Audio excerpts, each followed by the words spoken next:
ஒரு மகிழ்ச்சியான செய்தி. இதயம் நல்லெண்ணெயின் விலை லிட்டருக்கு ரூபாய் 105 குறைஞ்சிருக்கு.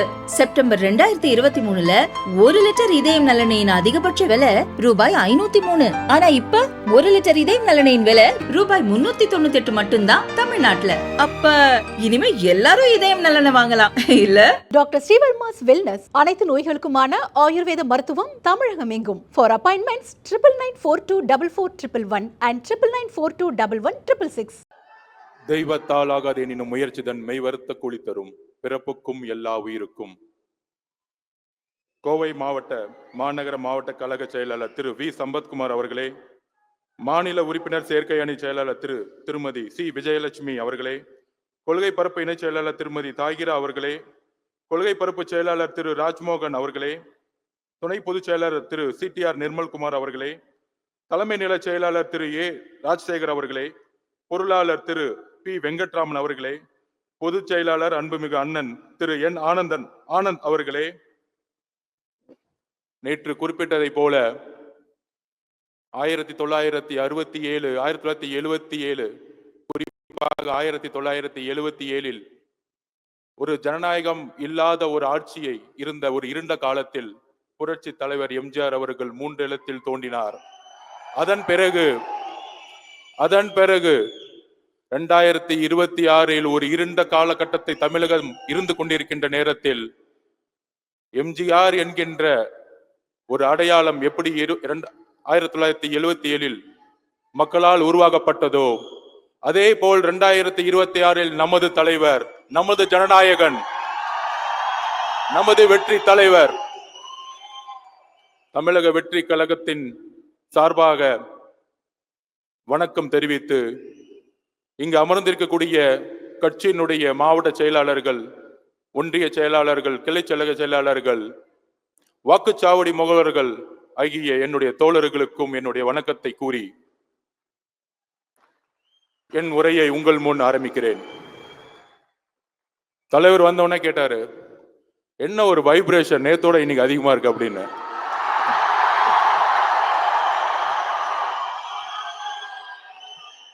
தான் சொன்னேன், இன்னைக்கு கோயம்புத்தூர், கரூர், திருப்பூர் நீலகிரியிலிருந்து இந்த மண்ணின் மைந்தர்களாகிய நம்மளுடைய கோயம்புத்தூருடைய சகோதரர்கள் வந்திருக்காங்க. மண்ணுக்கே உரிய ஒரு வெறின்னு சொல்லலாம். அதாவது நேத்து என்ன சொன்னேன், இங்க இருக்கக்கூடியவர்கள் இளைஞர்கள் இது பார்த்துருப்பீங்க டிவி டிபேட்ல. இந்த இளைஞர்கள்லாம் வச்சுட்டு இவங்க என்ன பண்ண போறாங்க தம்பிங்களா? அண்ணா சொன்ன மாதிரி இந்திய எதிர்ப்பு போராட்டம் 1965 நடத்தியது 30 வயதிற்கும் உட்பட்ட இளைஞர்கள் என்பதை மறந்து விடாதீர்கள். அதே போல ஒரு ஊழல் ஆட்சியை எதிர்ப்பதற்கு, ஒரு அடிமை ஆட்சியை எதிர்ப்பதற்கு இன்றைக்கு ஒரு புரட்சி இங்கு உருவாகி கொண்டிருக்கிறது. புரட்சி எப்பயுமே டக்குன்னு தெரியாது. பொறுமையா அப்படியே ஸ்லோவா மக்களால எப்படி நேத்து ஏர்போர்ட் இறங்குனதுல இருந்து ஹோட்டல் வரத்துக்குள்ள எப்படி ஒரு மக்களுடைய பயணம் அவங்கள எப்படி ஒரு ரோட் ஷோ இருந்துச்சோ அதே மாதிரி இன்னைக்கு ஹோட்டல்ல இருந்து இந்த காலேஜ் வரத்துக்குள்ள 2.5 மணி நேரம். இது தமிழக வெற்றி கழகத்தினுடைய கட்சி தொண்டர்கள் அல்ல, மக்களுடைய செல்வாக்கு, ஒட்டுமொத்த கோயம்புத்தூர் மக்களுடைய செல்வாக்கு. பொதுவா சொல்லுவாங்க, பெரிய பெரிய கட்சிகள் பூத் லெவல் கமிட்டி மீட்டிங் நடத்துவாங்க. மீட்டிங் நடத்தி கையில 1500 ரூபாய் கவரை கொடுத்து, கையில ஒரு கோட்டரை கொடுத்து, லாரியில போட்டு பஸ்ல போட்டு அனுப்பிச்சிட்டு இருப்பாங்க. அப்படி இல்ல தமிழக வெற்றி கழகம். தலைவரால், கொள்கையால், ஒரு குறிக்கோளால், மக்களுடைய எதிர்காலத்துடைய நம்பிக்கையால் உருவாக்கப்பட்டது தமிழக வெற்றி கழகம். அதனால்தான் இன்றைக்கு 1 ரூபாய் காசு இல்லாம காலையில 6 மணிக்கு பஸ் பிடிச்சி இங்க உட்கார்ந்துட்டு இருக்கோம். 6 மணில இருந்து ஈவினிங் 8 மணி வரைக்கும் ஒரு இடத்துல ஒரு கட்சியோடைய ஒரு நிர்வாகி உட்கார்ந்து இருக்க முடியும்னா 2026 தமிழக வெற்றி கழகத்திற்கான நாள் என்பதை நாங்கள் வலியுறுத்தக் கொள்கிறோம். கிட்டத்தட்ட இன்னைக்கு 25 சட்டமன்ற தொகுதிகள், அண்ணன் சொன்ன மாதிரி 7315 BLA மெம்பர்ஸ் வாக்கு சாவடி முகவர்கள். அண்ணன் சொன்ன மாதிரி 21 பேர் ஒரு பஸ் ரிப்பேர்ல மாட்டிக்கிட்டாங்க. 7294 வித் QR கோடோட வந்து இங்க உட்கார்ந்துட்டு இருக்காங்க. உங்களை மாதிரி டம்மியா உட்காரல. இத்தனை நாள் வரைக்கும் கேட்டு இருந்தாங்க தமிழக வெற்றி கழகத்திற்கு கட்டமைப்பு இருக்கா? தோ பாருங்க, 2 நாள் தமிழகம் கோயம்புத்தூர்ல இருந்து குரல் கேட்கலையா? கோயம்புத்தூர் முடங்கிருச்சு 2 நாள்.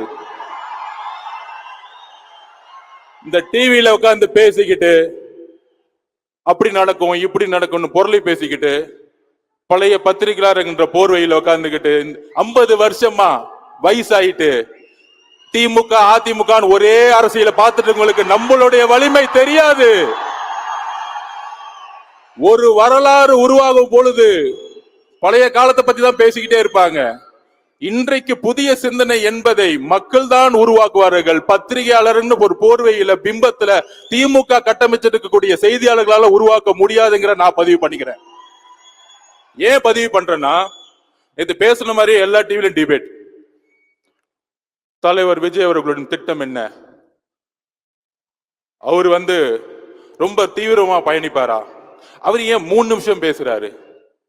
3 நிமிஷம் பேசும்போதே கோயம்புத்தூர் இங்க முடங்கி கிடக்குதுன்னா,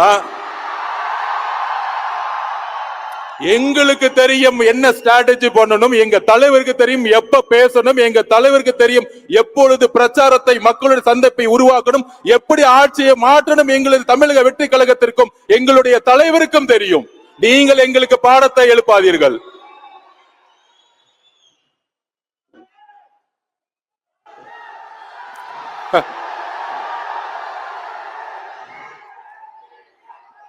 சென்னையில உக்காந்துட்டு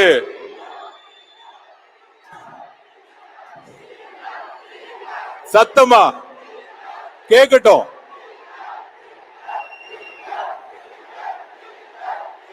போதும், இது போதும். சென்னையில இருக்கவங்களுக்கு இது போதும். கோட்டையில உட்கார்ந்து இது போதும்.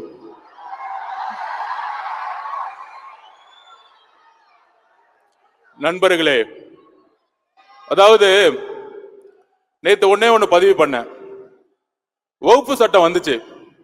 வகுப்பு சட்டம் வந்த உடனே ஒரே நாள்ல தமிழகம் முழுவதும் தமிழக வெற்றி கழகம் போராடினாங்க. அந்த போராட்டத்தை ஒரு மீடியா மேனேஜ்மெண்ட்டை சொல்லி ஒரு கிண்டல் பண்ணாங்க. ஆனா தமிழக வெற்றி கழகம் தான் முதல் முறையாக போராட்டத்தை அனௌன்ஸ் பண்ணது. அதை யாராலையும் மறுக்க முடியாது. அதோட சேர்ந்து தலைவர் கேட்டாரு, இதுக்கு என்ன பர்மனன்ட் சொல்யூஷன்? அவர் அவ்வளவு சொல்யூஷன் அதுதான். அவர் பொறுத்த வரைக்கும் சொல்யூஷன் என்ன, முடிவு என்ன? கபட நாடகமா ஒரு ஆர்ப்பாட்டம் பண்ணக்கூடியதல்ல. உடனே நேற்று டிபேட்ல பேசுறாங்க, இல்ல அபிஷேக் மனு சிங்வி அவர்கள் தமிழக வெற்றி கழகத்துக்கு வரல. நேத்து தானே அவர் வச்சு ஒரு விழா நடத்துனீங்க எங்களுக்காக. அவர்கிட்டயே போன் பண்ணி கேட்க வேண்டியதானே, தமிழக வெற்றி கழகத்துக்கு சார்பா அவர் ஆப்பியரன்ஸ் ஆனாரா இல்லையா அப்படின்னு. என்ன ஒரு பொய்யுரைகள்! கடுமையாக அந்த 10 நாட்கள் அந்த போராட்ட உணர்வோடு இஸ்லாமிய தோழர்கள் இந்த வக்ஃப் சட்டத்தை சொத்துரிமையை பாதுகாப்பதற்காக போராடி அதை திரு மதிப்புக்குரிய சிங்வி அவர்களுடைய வச்சு ஒரு ஆர்குமெண்ட்ல நம்ம யாரையும் குறை சொல்லல, எங்களுடைய உண்மைத்தன்மையை நாங்க விளக்குறோம். ஆனா ஒரே ஒரு கேள்வி கேட்கிறோம்.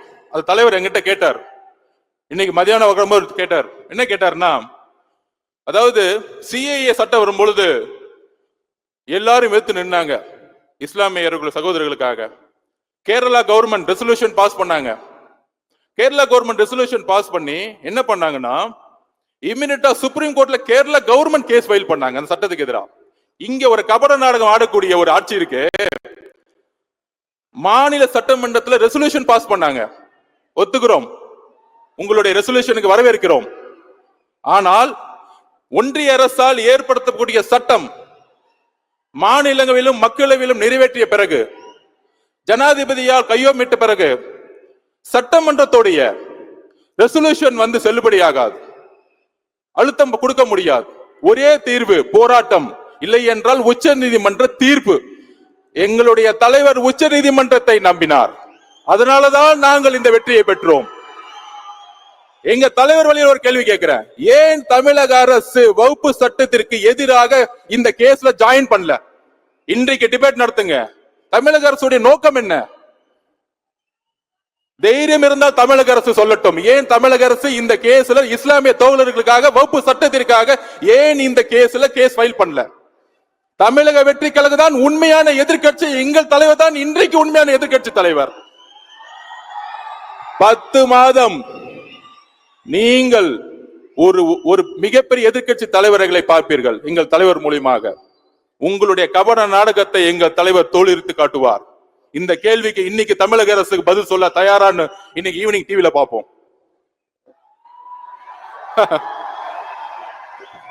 நமக்கே அரசியல் கத்து கொடுக்குறாங்க, அதுவும் நம்ம தலைவர்கிட்ட. யாருக்கிட்ட? அண்ணன் சொன்ன மாதிரி லியோ லியோ லியோன்னு வந்துட்டார்ல.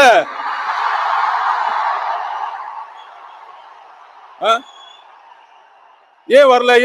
கோயம்புத்தூர் 2 நாள் என்ன ஆச்சுன்னு பாத்தீங்கல்ல? பாத்துக்கோங்க. இன்னும் தமிழகம் முழுவதும் எப்படி இருக்குன்னு பாத்துக்கோங்க. காவல்துறைக்கு ஒண்ணுதான், தயவு செய்து பாதுகாப்பை மட்டும் ரெடி பண்ணி வச்சுக்கோங்க. மக்கள் பாதுகாப்பு, எங்க தலைவரோட பாதுகாப்பை நாங்க பாத்துக்குவோம். மக்கள் பாதுகாப்புக்கு எங்கள் தலைவர் வரும்பொழுது மக்கள் பாதுகாப்புக்கு தமிழக அரசுதான் காரணம் என்பதை நாங்கள் இப்பொழுது பதிவு செய்கிறோம். ஏதோ ஒரு தவறு நடந்தால் உங்களுடைய சூழ்ச்சிகள் மூலம் எங்களுக்கு கெட்ட பேரை நீங்க உருவாக்க முடியாது. அதை நாங்க இப்ப பதிவு பண்ணிக்கிறோம். எங்க தலைவருடைய பாதுகாப்பை எங்களுக்கு உறுதிப்படுத்த தெரியும். அப்புறம் பிஎல்ஏ மெம்பர்ஸ்க்கு ஒண்ணு சொல்றேன். நம்மளுடைய வாக்குச்சாவடி முகவர்களுக்கு, அதாவது நம்மளுடைய சக்தி நம்ம உணரணும். அதாவது கட்சி ரீதியா ஜெனரல் செக்ரட்டரி, அதுக்கப்புறம் பெரிய பெரிய மாவட்ட செயலர்கள் இருப்பாங்க. ஆனா இதோட அதிகமான சக்தியான ஒரு பவர் யார்கிட்ட இருக்குன்னா உங்களிடம் இருக்கிறது. வாக்குச்சாவடி முகவர்களிடம் இருக்கிறது. அதை எப்படி நான் சொல்லிடுறேன். நம்மளுடைய கட்சி தலைவர் மூலமா நீங்க எலெக்ஷன் நடக்கிற அன்னைக்கு, தேர்தல் நடக்கக்கூடிய அன்னைக்கு, அதுக்கப்புறம் பிரசன்டேஷன்ல டீடைலா நான் சொல்றேன். நான் நடக்கும் பொழுது கரெக்டா ஓட்டிங் கரெக்டா நடக்கக்கூடியதுன்னு பார்க்கக்கூடிய வலிமை உங்ககிட்ட இருக்கு. கடைசி 2 மணி நேரம் யாரெல்லாம் ஓட்டு போடலையோ கள்ள ஓட்டு போறதுக்கு இன்னைக்கு இருக்க ஆளுங்கட்சி ரெடி ஆயிடுவாங்க. அதை பார்க்கக்கூடிய சக்தி உங்களுக்கு இருக்கு. நீங்க மட்டும் அதை அப்ஜெக்ஷன் பண்ணி இல்ல ஓட்டு தவறா போடுறாங்க அப்படின்னு நீங்க குரல் கொடுத்தீங்கன்னா அன்னைக்கு அந்த மிஷின்ல சீல் வைக்க முடியாது. உடனடியா தலைமையில இருந்து உங்களுக்கு சப்போர்ட் வந்துரும், அட்வொகேட் விங்ல சப்போர்ட் வந்துரும். சோ உங்களுடைய உறுதி எந்த அளவுக்கு இருக்குன்னு நீங்க இன்றைக்கு புரிந்து கொள்ளுங்க. ஒரு மாவட்ட செயலாளரோட ஒரு தொகுதியில ஒரு ஓட் நடந்துட்டு இருக்கும் பொழுது உங்ககிட்ட தான் அந்த வலிமை இருக்கு. உங்களுடைய பேனாக்கு அந்த வலிமை இருக்கு. நீங்க சைன் போடல, அந்த பெட்டியில சீல் வைக்க முடியாது. நம்பர் 1. நம்பர் 2, கவுண்டிங் அன்னைக்கு நீங்க தான் ரவுண்ட் டேபிள்ல உட்கார்ந்துட்டு இருப்பீங்க, எம்எல்ஏ சார்பாக, தொகுதிகள் சார்பாக, கட்சி சார்பாக. அப்பொழுது கவுண்டிங்ல ஏமாற்றப்பட்டால் அந்த அலுவலர்களோ இல்ல அந்த கட்சியோ ஆளுங்கட்சி மூலமா ஏமாற்றப்பட்டால் நீங்க அப்ஜெக்ஷன் தெரிவிச்சீங்கன்னா ரிசல்ட்டை டிக்ளேர் பண்ண முடியாது. ஒரு எம்எல்ஏவோட ரிசல்ட்டை டிக்ளேர் பண்ண முடியாத அளவுக்கு உங்களுக்கு வலிமை இருக்கிறதை நீங்க புரிஞ்சுக்கோங்க. அதுதான் வாக்குச்சாவடி முகவர்களுடைய உண்மையான வலிமை. அப்புறம் இப்போ ஒரு தலைவர் வழிகாட்டுதல ஒரு புக்கு கொடுப்பாரு, அந்த பிரசன்டேஷன் போடுங்க.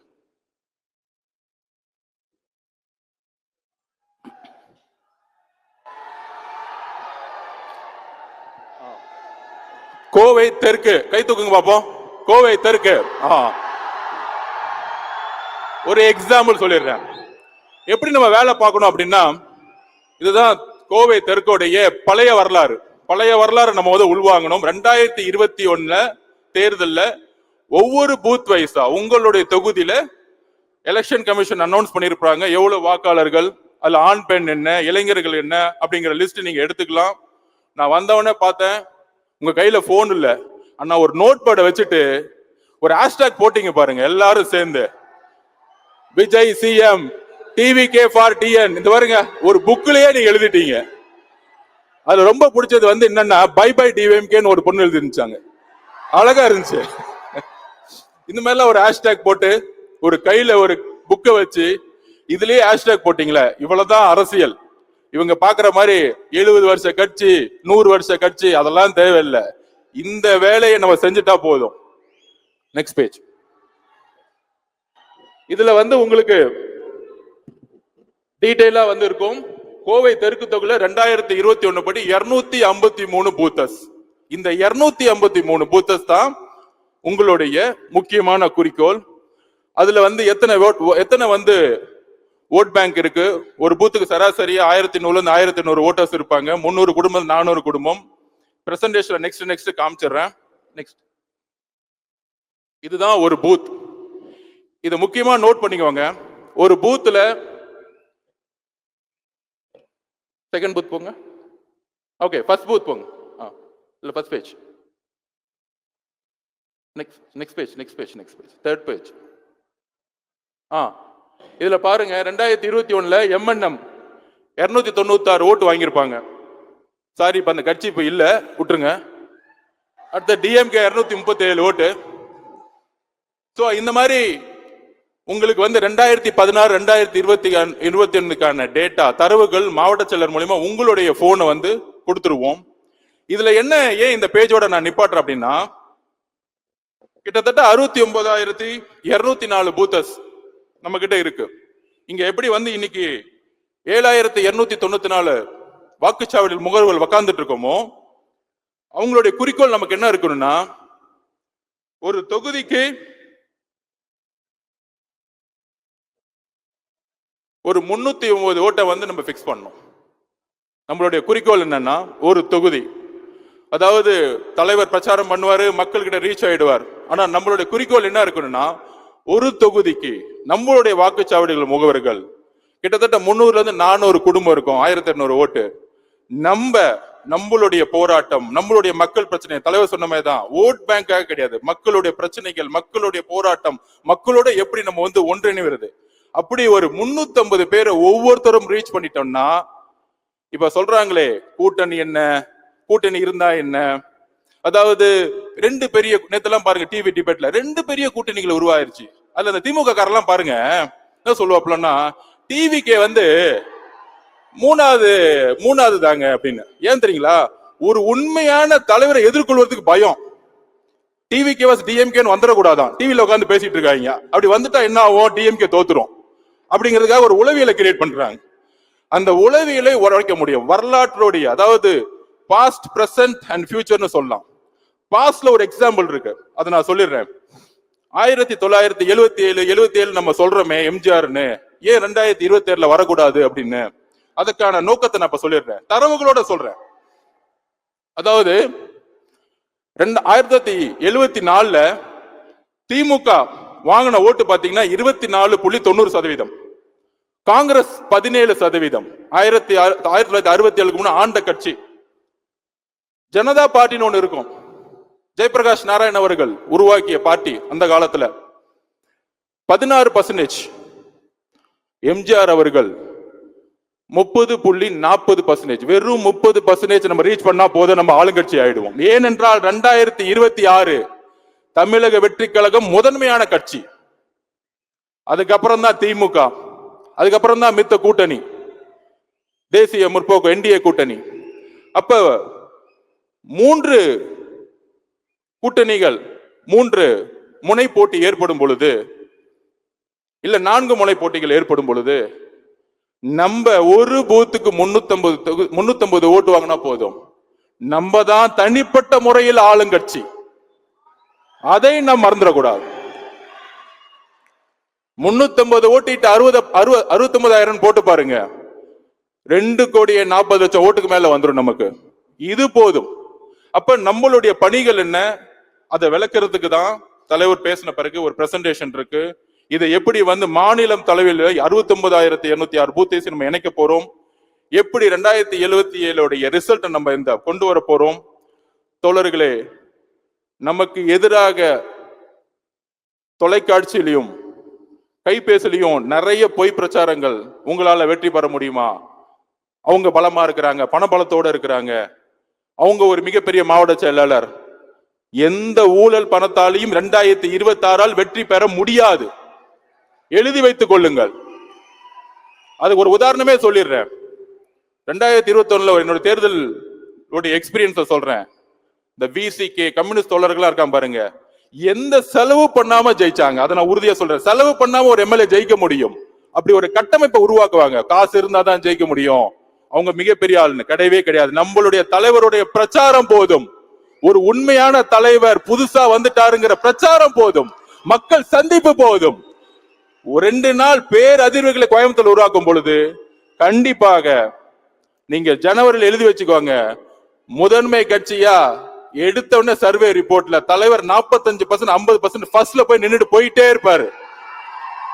நம்மளுடைய குறிக்கோள் என்னன்னா, எதையும் கடக்காம ஒரே குறிக்கோள், ஒரே ஸ்ட்ரெயிட் ஃபார்வர்ட். 100 மீட்டர்ஸ்ல உசேன் போல்ட் ஒரு ட்ராக் எடுத்த எப்படி நம்ம ரேஸ்ல அடிப்போமோ, பின்னாடி இருக்கிறவன், சைடுல இருக்கிறவன், முன்னாடி இருக்கிறவன், மத்தவங்க 72 வயசு ஆயிடுச்சு, ஓடவே முடியாது. நம்ம தலைவர் ஓட ஆரம்பிச்சாரு, முடிச்சிட்டு போயிட்டே இருப்பாரு.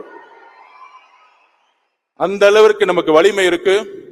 அந்த வலிமையை இந்த புக்ஸ், இந்த டேட்டா, கடந்த கால டேட்டா பிளஸ் அடுத்த பிரசன்டேஷன், அடுத்த ஒரு புக் பாத்தீங்கன்னா, அடுத்த ஒரு அந்த பென்டிரைவ், இந்த பென்டிரைவோட காப்பீஸ் எல்லாமே மாவட்ட செயலர் மூலமா உங்களுக்கு வந்து சேரும். அந்த பென்டிரைவ் மட்டும் கோயம்புத்தூர் தெற்கு சட்டமன்ற தொகுதி உள்ளடங்கிய 20 கோயம்புத்தூர் பாராளுமன்ற தொகுதிகள். கோயம்புத்தூர்ல இப்ப லேட்டஸ்டா எலெக்ஷன் கமிஷன் என்ன வாக்காளர்களை டிக்ளேர் பண்ணிருக்காங்களோ அதோடைய ஒட்டுமொத்த தரவுகள் டேட்டா உங்களுக்கு வந்து இப்ப வந்து தலைவர் அவர்கள் எல்லா மாவட்ட செயலருக்கும் கொடுப்பாரு. இதோட நம்ம பிரசன்டேஷன்ல இப்ப சந்திப்போம். வாய்ப்பு கொடுத்த தோழர்களுக்கும் தலைவருக்கும் என்னோட நன்றி, வணக்கம்.